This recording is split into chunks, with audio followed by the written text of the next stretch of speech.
అందరికీ నమస్కారం. నేను మీ గోపాల్ అయ్యంగార్ సింపుల్ astrologer.com. మా ఇంటి పక్కన ఒక స్త్రీ ఉండేది.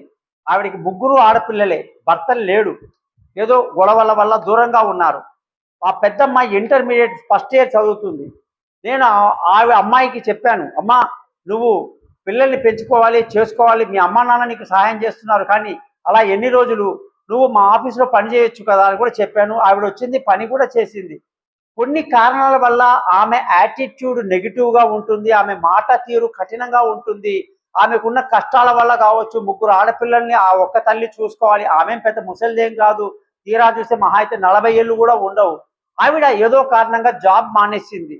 నేను ఆ టైంలో ఆమెకు ఒక మాట చెప్పాను, నీ పెద్ద కూతురు కూడా ఇంటర్ చదువుతున్నా కూడా ఎక్కడెక్కడో వెళ్తుంది వస్తుంది, ఆ పద్ధతి కరెక్ట్గా లేదు. ఆ అమ్మాయిని కూడా సాయంకాలం పూట ఉద్యోగంలో పెట్టి కాస్త ఏదైనా నేర్పిద్దాము, ఈ డిజిటల్ మార్కెటింగ్ నేర్పిద్దామని చెప్పాను. ఆవిడికి నచ్చలేదు. తర్వాత ఓ రోజు అడిగింది, ఎందుకు నా కూతురు మీద మీరు ఇలాగా నెగిటివ్గా చెప్పారు, ఆమె ఎక్కడైనా తిరుగుతుందా అంటే, ఆ అమ్మాయి ఒక అబ్బాయితో ప్రేమలో ఉంది అంటే ఆవిడ నాతో గొడవ పడింది. మీ జ్యోతిష్యం నేను నమ్మను, మా అమ్మాయి చాలా మంచిది, చాలా చిన్నపిల్ల, అలాంటి పని చేయొద్దు అని. కానీ ఒకరోజు ఆ అమ్మాయికి తీవ్రమైన యాక్సిడెంట్ జరిగింది. ఒక అబ్బాయి బైక్ వెనకాల కూర్చుంది, వెనకాల నుంచి ఆర్టీసీ బస్సు తగలడం వల్ల నెత్తికి ఇంజూర్ అయ్యి 25 లక్షల రూపాయలు ఖర్చు అయ్యింది. అంత పేదరికంలో ఆవిడ పడ్డ కష్టం చెప్తున్నానండి.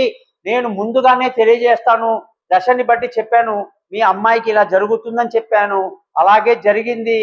అలా మనం ఎప్పుడు కూడా పిల్లల విషయంలో పెద్దలు గురువులు చెప్పిన దాన్ని కాదని చెప్తే లేనిపోని ప్రమాదాలు వస్తాయి. కాబట్టి వాళ్ళ మాటల్ని మనం ఆశీస్సులుగా తీసుకుని మంచి మార్గంలో వెళ్తే మంచి జరుగుతుందని చెప్పి తెలియజేస్తూ, ఇలాంటి సంఘటనలు ఎవరింట్లో జరగకూడదని కూడా ఆ భగవంతుని ప్రార్థిస్తూ నమస్కారం.